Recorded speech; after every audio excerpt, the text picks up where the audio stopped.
מוצאים את עצמכם נעצרים בפתאומיות על ידי המשטרה? נלקחים לתחנה לפתע כאחרון העבריינים?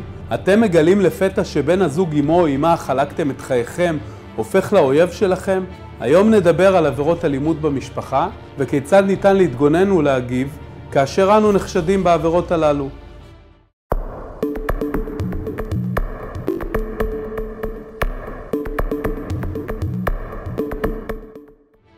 אני עורך דין משה אלון, עוסק במשפט פלילי, כאשר בעברי שירתי במשטרת ישראל בתור שוטר וקצין. טיפלתי ואני מטפל בעשרות לקוחות אשר חשודים ומואשמים בעבירות אלימות במשפחה.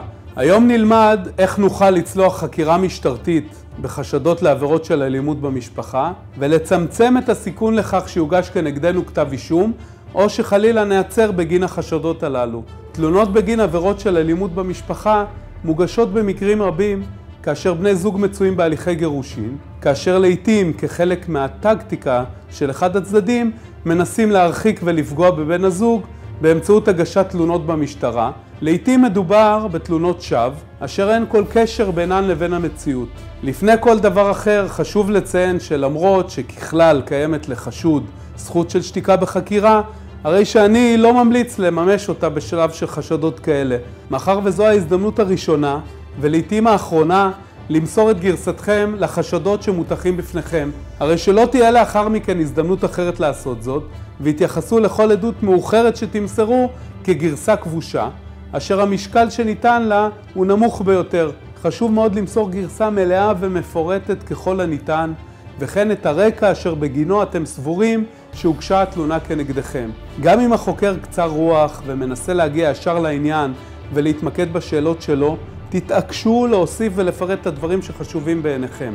כמובן שאם יש לכם טענת אליבי, כגון הימצאות עם אדם אחר ואולי במקום אחר, הרי שעליכם לנצל את ההזדמנות ולמסור זאת במעמד החקירה הראשונית ואפילו במעמד של ביקור השוטרים בביתכם, ככל שלא נקראתם טלפונית לחקירה.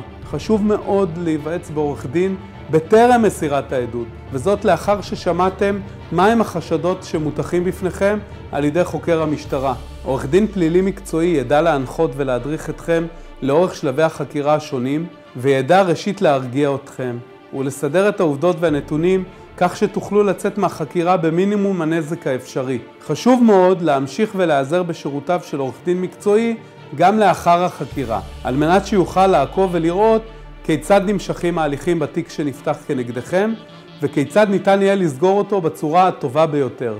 אשמח לעמוד לרשותכם בכל שאלה והתייעצות. תודה שצפיתם בסרטון.